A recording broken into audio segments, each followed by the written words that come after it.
What if I told you that one of the most famous books in American literature isn't actually about teenage rebellion at all?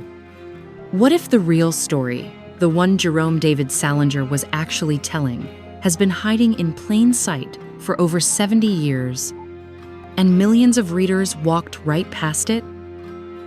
The Catcher in the Rye. You probably read it in high school. You probably remember Holden Caulfield calling everyone a phony. Maybe you loved it, maybe you hated it, but I guarantee you missed something. Because this novel isn't what your English teacher told you it was. It's not a simple coming-of-age story. It's not just about a kid who doesn't fit in. This book is a coded message about war trauma, hidden abuse, and spiritual crisis. It's Salinger's way of smuggling the unspeakable into American literature, things that couldn't be said directly in 1951. So he buried them in symbols, in details, in things that look innocent until you know what you're looking at. By the end of this video, you'll understand why Salinger became a recluse, why this book was banned for decades, and why it still matters today.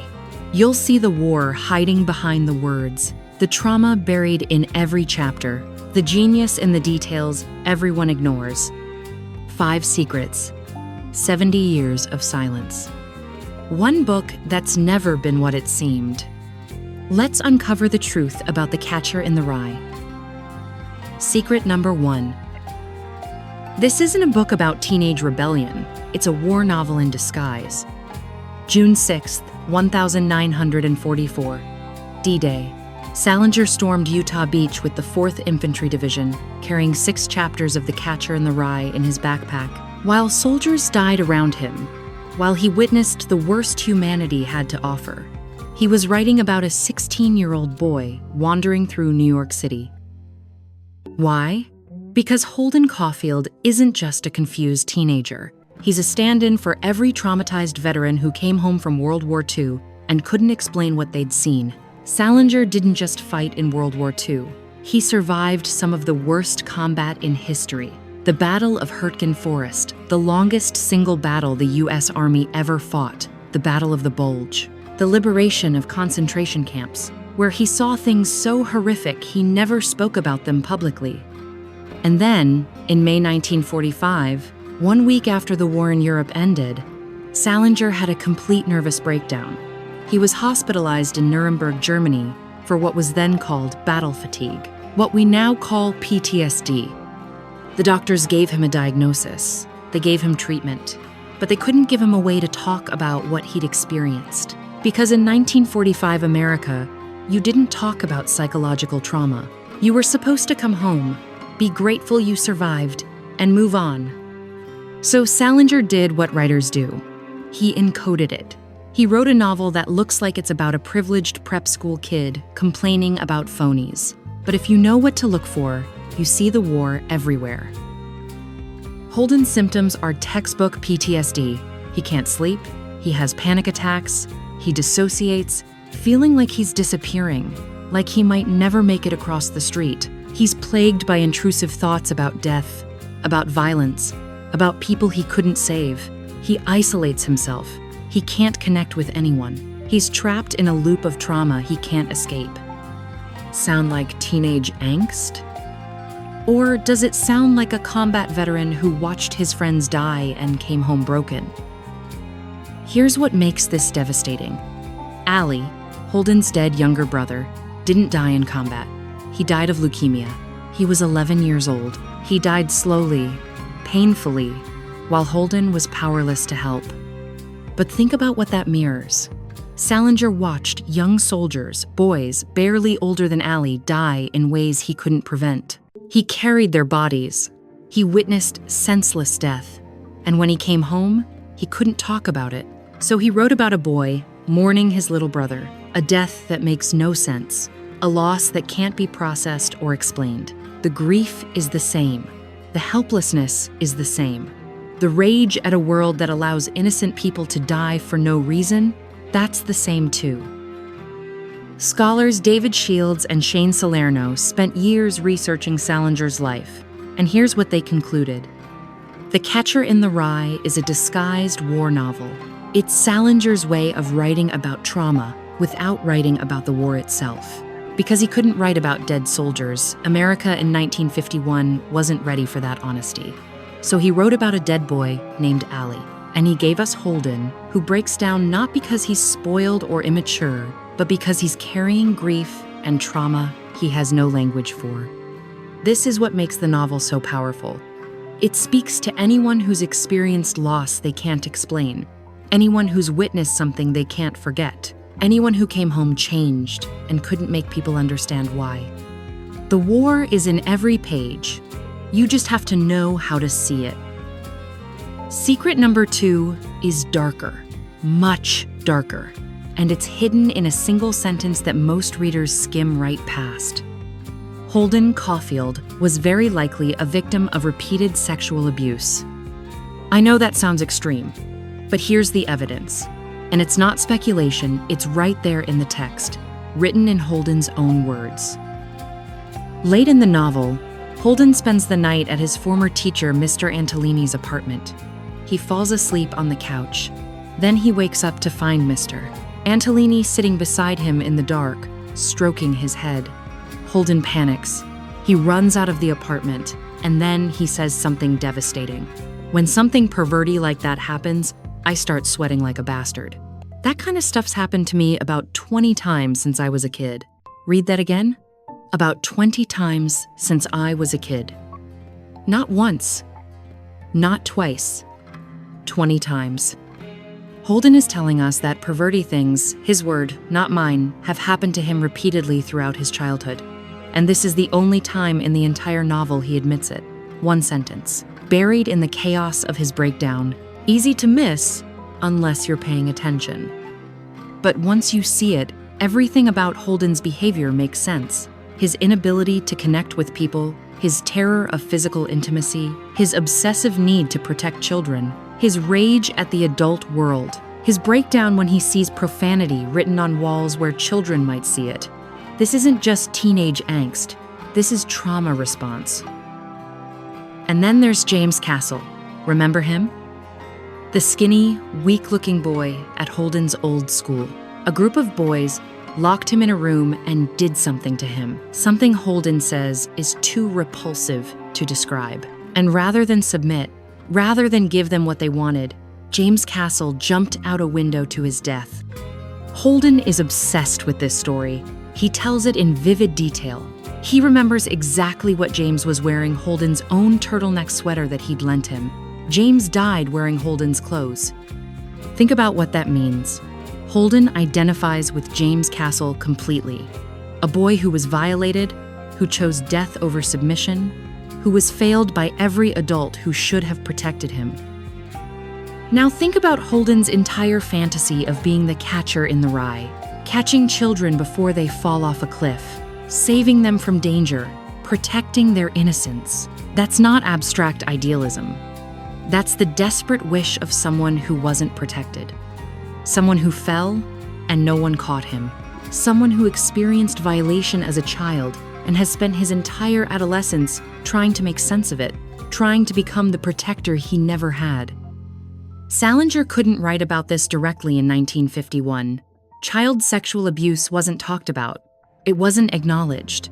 So he did what he did with the war trauma. He encoded it. He gave us hints. One devastating sentence. A boy who jumped out a window. A teacher who touches Holden inappropriately in the night.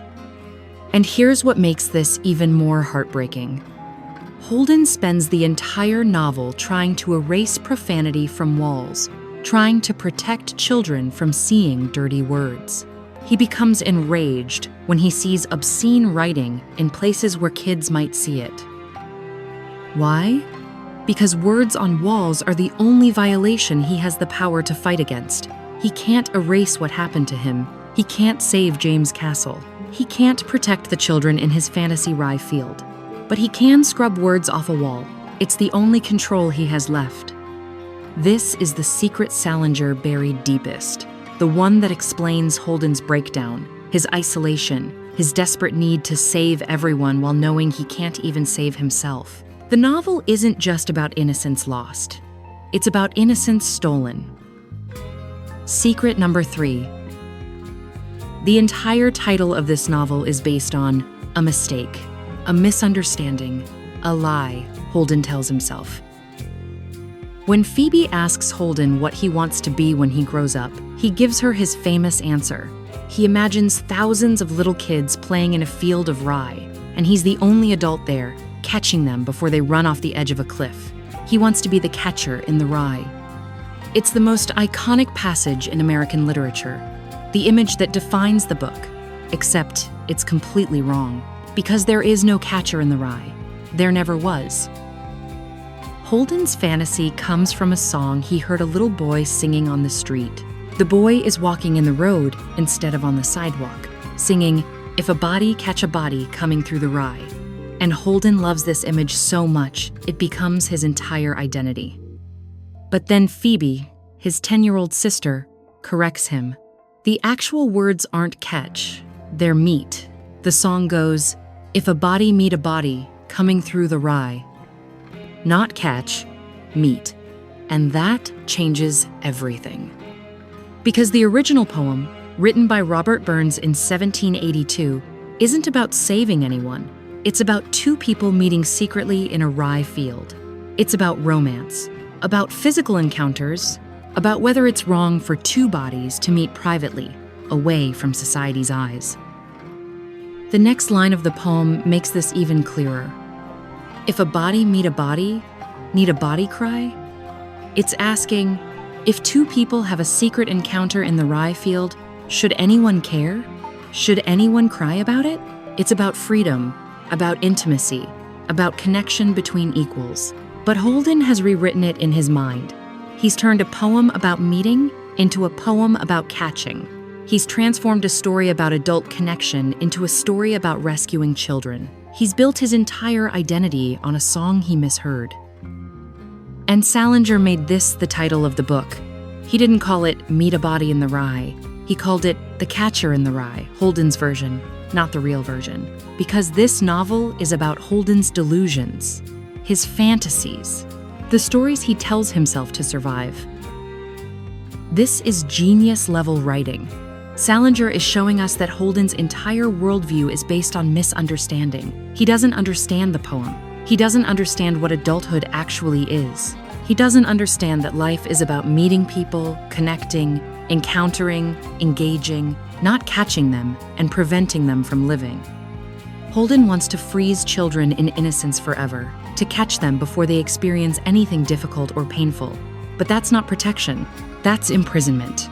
That's death. The only way to never fall is to never move, never grow, never live. And the irony?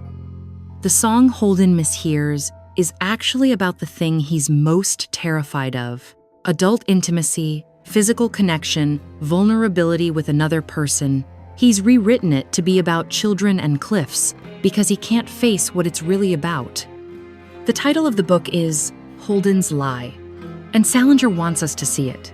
He wants us to understand that the catcher in the rye doesn't exist. It's a fantasy born from trauma, from grief, from a boy who's trying to rewrite reality because the truth is too painful to accept. Secret number 4. This novel is structured like a Zen koan, and unless you know what to look for, you'll completely miss the spiritual journey happening beneath the surface. In the 1,950 seconds after Salinger came home from the war, he didn't just write. He became obsessed with Eastern spirituality. He studied with D.T. Suzuki, the man who brought Zen Buddhism to America. He practiced meditation. He read the Bhagavad Gita. He attended lectures at Columbia University on enlightenment and the nature of suffering. And then he embedded all of it into The Catcher in the Rye. This isn't a coming-of-age story. It's a failed enlightenment narrative. And once you see it, you can't unsee it. The central teaching of Zen Buddhism is about letting go of control, accepting what is, understanding that suffering comes from attachment, from clinging to things, people, ideas that we cannot hold on to. And what is Holden doing the entire novel? Clinging to Allie, to childhood, to his fantasy of being the catcher. He's desperately trying to control outcomes, to prevent loss, to freeze time. He wants to save everyone because he couldn't save his brother. He wants to catch children before they fall because he's still falling and no one caught him. This is exactly what Buddhism identifies as the source of suffering. Holden is trapped in attachment, and the entire novel is his slow, painful journey toward learning to let go. Look at the carousel scene at the end. Phoebe is going around and around on the carousel, reaching for the gold ring, and Holden, standing in the rain watching her, finally understands something.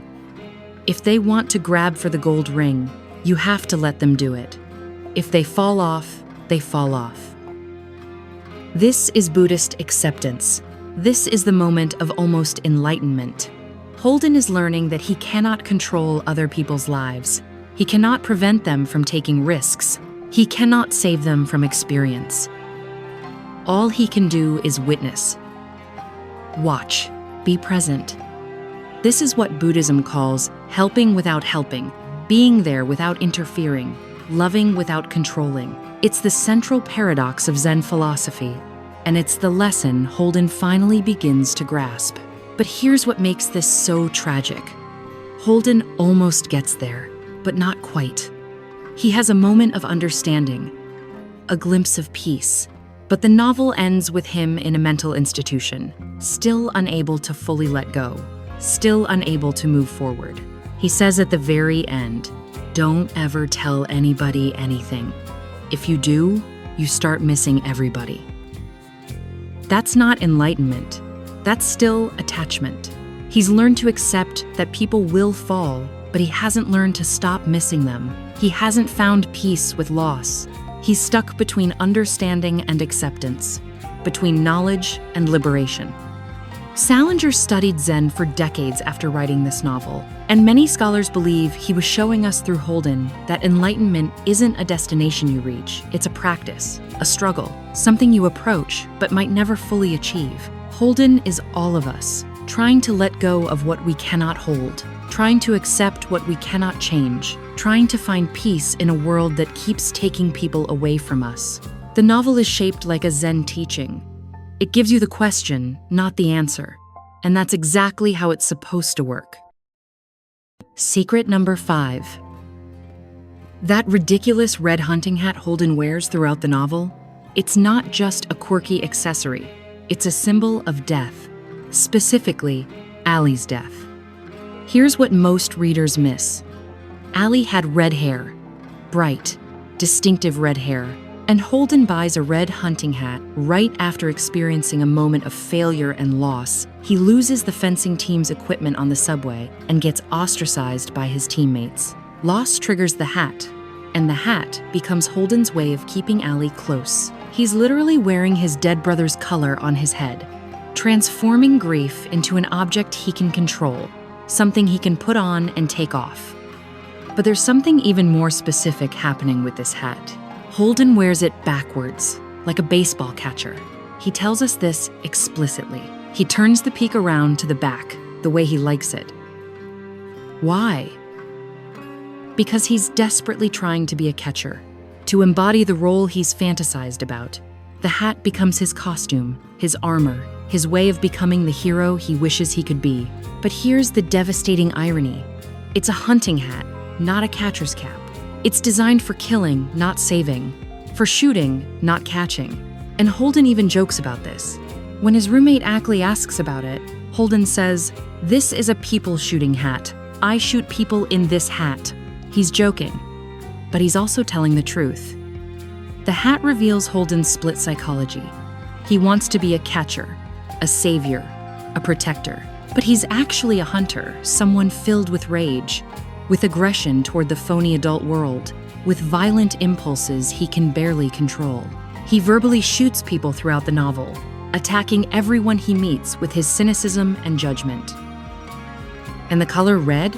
It's not just Allie's hair. Red is blood. Red is violence. Red is the color of war, of trauma, of all the death Salinger witnessed and Holden carries inside him. But here's what makes this symbol even more complex. Holden only wears the hat in private, when he's alone, when no one he knows can see him. In public, he takes it off. He's ashamed of it. He doesn't want to be seen wearing something so distinctive, so vulnerable, so revealing. This is Holden's relationship with his own grief. He carries it everywhere, but he hides it from the world. He puts on his red hat his connection to Allie, his armor against pain only when he's alone. The rest of the time, he pretends to be fine. He performs normalcy. He hides his devastation behind sarcasm and complaints about phonies. And then, at the very end of the novel, something shifts. Phoebe takes the hat out of Holden's pocket and puts it on his head. She gives it back to him while he's standing in the rain, watching her on the carousel. And this time, he doesn't take it off. He wears it, in public, in the rain. Accepting it, accepting his grief, accepting that he's the person who wears the red hunting hat.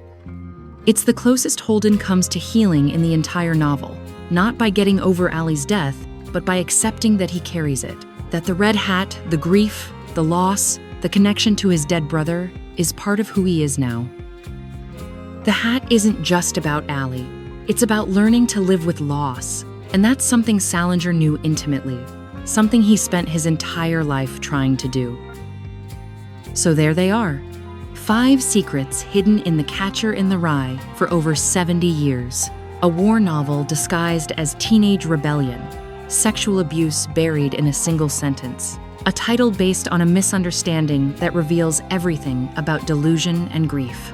Zen Buddhist philosophy woven into the structure of failed enlightenment. And a red hunting hat that's actually a symbol of death, trauma, and the impossibility of letting go. This isn't the book your teacher told you about. This isn't a story about a spoiled rich kid who complains too much. This is a novel about surviving trauma, about carrying loss, about trying to protect others when you couldn't protect yourself, about searching for meaning in a world that keeps taking people away. Now you understand why Salinger became a recluse, why he disappeared into the woods of New Hampshire and never published another novel after 1965. Why he spent the rest of his life studying spirituality, searching for peace, trying to make sense of what he'd witnessed in the war and what he'd written into this book. Because The Catcher in the Rye wasn't just a novel for Salinger. It was confession. It was therapy. It was his way of smuggling the unspeakable into American literature, all the trauma, all the abuse, all the spiritual crisis that 1,951 America wasn't ready to hear directly. He encoded it, he buried it, he hid it in plain sight, and for 70 years, millions of people read this book and saw only the surface. A teenage boy, a weekend in New York, some complaints about phonies. But now you know the truth.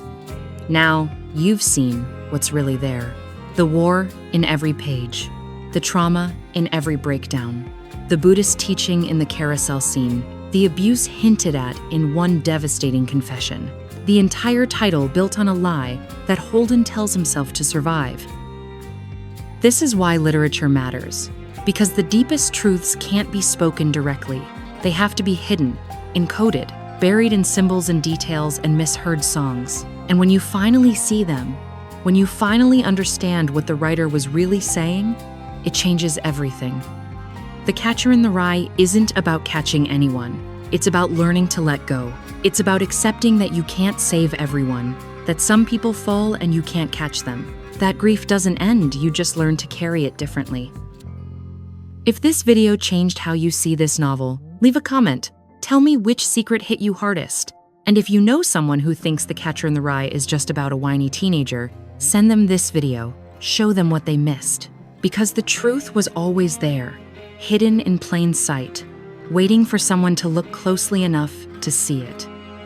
Thanks for watching.